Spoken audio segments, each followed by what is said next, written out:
Perkenalkan, saya Yani Mangarosi Krisanti, salah satu mahasiswi Prodi S1 Akuntansi Universitas Negeri Surabaya. Di sini saya akan melakukan wawancara dengan Bapak Soeb selaku Kepala Dusun di Dusun Prabon.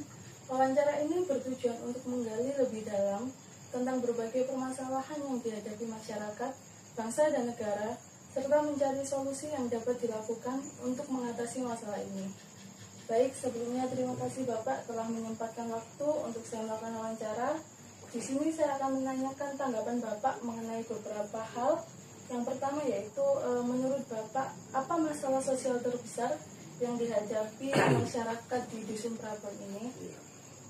Masalah terbesar yang dihadapi masyarakat yaitu adalah masalah kesenjangan sosial, ya, terutama kemiskinan, atau dapat dikatakan masalah yang menimpa masyarakat itu urusan dengan ekonomi.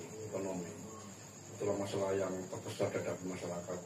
Lalu untuk dampak masalah tersebut untuk kehidupan dampak masalah tersebut terhadap kehidupan sehari-hari masyarakat, dampaknya untuk kehidupan warga itu ya sangat terasa sekali ketika masyarakat ekonominya sudah tidak baik, masyarakat ekonominya sudah katakanlah dililit kemiskinan, maka dampaknya sangat luar biasa dalam kehidupan bermasyarakat, ya. Masyarakat kecintaan dengan negara ini semakin pupus, semakin tidak loyal lagi dengan negara karena ekonomi. Ketika masyarakat mengalami ekonominya bagus, nanti sebaliknya, dan kecintaan masyarakat dengan negara itu semakin baik, ya. Karena artinya dapat dikatakan bahwa urusan ekonomi ini sangat menjadi pokok ya, karena misalnya banyak gejala teroris itu kan juga karena penyebabnya ekonomi. Ketika orang itu miskin gampang diprovokasi, ketika orang itu miskin gampang diadu domba, ya. Ketika dia ekonominya mapan, ya sudah bagus, tidak mungkin mau diadu domba gitu, ya. Lalu ini apa saja upaya yang telah dilakukan masyarakat untuk mengatasi permasalahan yang ada ini? Apa saja upaya yang telah dilakukan masyarakat untuk mengatasi permasalahan ini? Upaya-upaya. Secara normatifnya memang masyarakat ya memang ya ada yang UMKM untuk menutupi kekurangan, untuk menutupi kebutuhannya ada UMKM. Artinya dapat dikatakan untuk menjawab permasalahan dihadapi ya masyarakat ya bekerja, itu aja, ya. Atau bekerja, ya usahalah katakan seperti itu untuk menutupi ekonomi yang timpang itu. Lalu ada nggak sih Pak peran pemerintah dalam membantu menyelesaikan masalah ini? Ya selama ini yang dihadapi masyarakat untuk peran pemerintah memang ada. Misalkan untuk orang-orang miskin ada program dari pemerintah PKH, itu ya, program Keluarga Harapan, itu ada yang orang yang lanjut usia juga ada. Kedua ada program bantuan pangan non tunai, itu memang dibutuhkan orang miskin. Ketiga ada bantuan KIS, ya, KIS itu bantuan berobat. Tapi semua itu memang ya belum mencakup semua masalah yang ada masyarakat, ya. Karena anggaran negara memang terbatas. Jadi persentase kehidupan orang yang miskin itu terlalu banyak, sedangkan negara untuk mengcover itu kan tidak cukup anggarannya. Sekarang anggaran belanja negara saja sudah defisit, ya, apalagi untuk menutup orang miskin semua, malah tidak karu-karuan defisit negara. Itu aja selama ini. Lalu menurut Bapak sendiri solusi yang paling efektif untuk masalah ini itu apa? Ya memang umur negara kan masih muda, ya,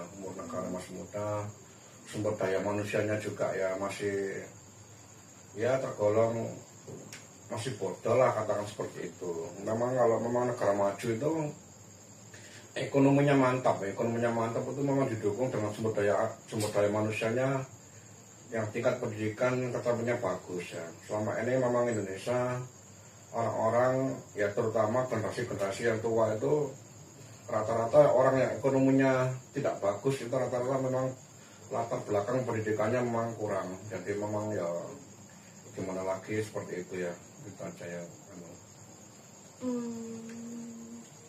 Lalu menurut Bapak nih, apa tantangan terbesar yang dihadapi bangsa ini dalam membangun kesejahteraan dan pembangunan yang ada ini? Tantangan yang dihadapi negara memang ya tidak ringan ya, karena sumber daya manusianya ya. Kita memang negara ini kan sumber daya alamnya bagus, tapi kalau sumber daya manusianya tidak bagus ya memang ya diambang kemiskinan ya. Tantangan negara yang dapat negara adalah negara harus berpartisipasi dalam kehidupan bermasyarakat, terutama dalam sektor pendidikan dan keterampilan. Dan negara itu membentuk generasi-generasi yang akan datang itu orang yang berpendidikan ya. Dengan pendidikan ini mungkin negara bisa maju ya, karena kalau kita lihat negara sudah berpartisipasi misalkan di pendidikan, ada program-program KIP, ada beasiswa, itu sudah bagus saya kira, tapi belum maksimal, hanya berapa persentasenya itu aja. Lain dengan negara-negara maju. Kalau negara maju kan orang pendidikan itu kan sudah digratiskan, tapi Indonesia kan hanya orang tertentu saja. Kalau negara memang punya kemampuan untuk mengcover biaya kuliah, biaya sekolah, memang negara cepat maju, mungkin seperti itu. Seperti itu yang bisa disampaikan. Untuk selanjutnya, menurut Bapak ini bagaimana menilai efektivitas kebijakan pemerintah dalam menangani korupsi dan ketimpangan ekonomi? Kalau kita bicara korupsi itu memang sulit ya, memang kita nggak bisa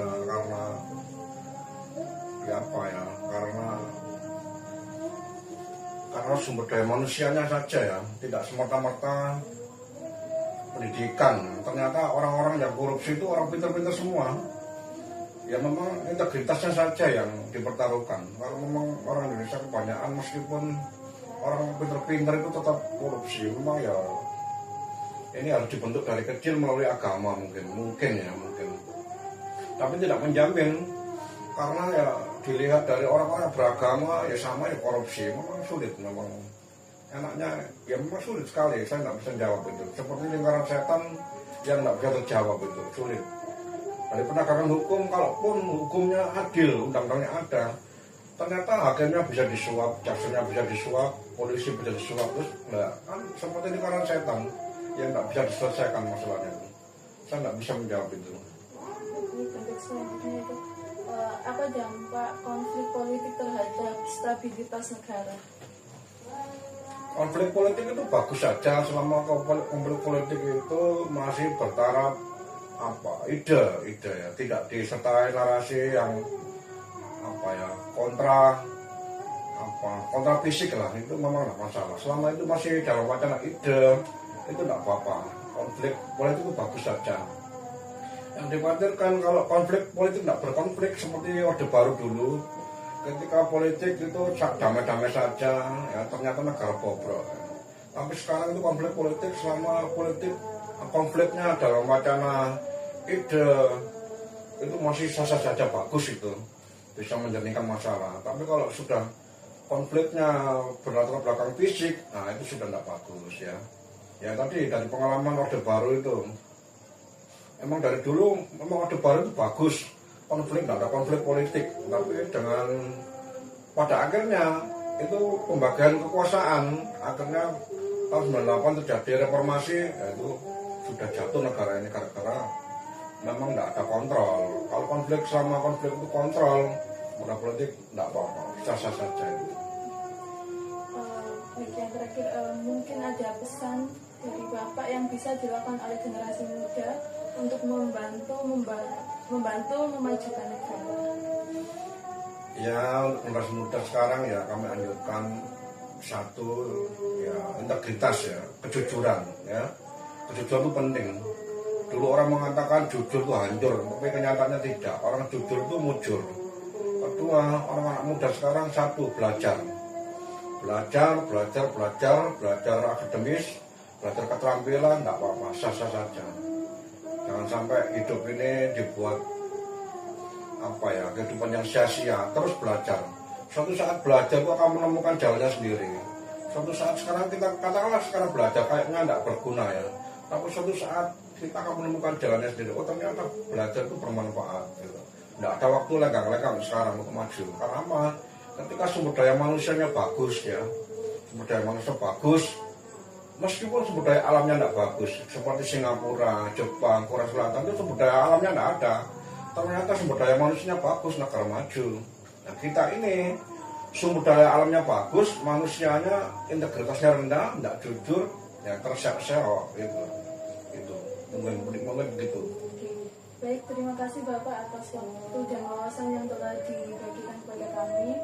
Dari wawancara ini kita dapat memahami berbagai permasalahan yang dihadapi masyarakat, bangsa dan negara, serta pentingnya peran semua pihak dalam mencari solusi. Sekali lagi terima kasih dan semoga harapan serta upaya yang telah dilakukan dapat membawa perubahan yang lebih baik bagi kita semua.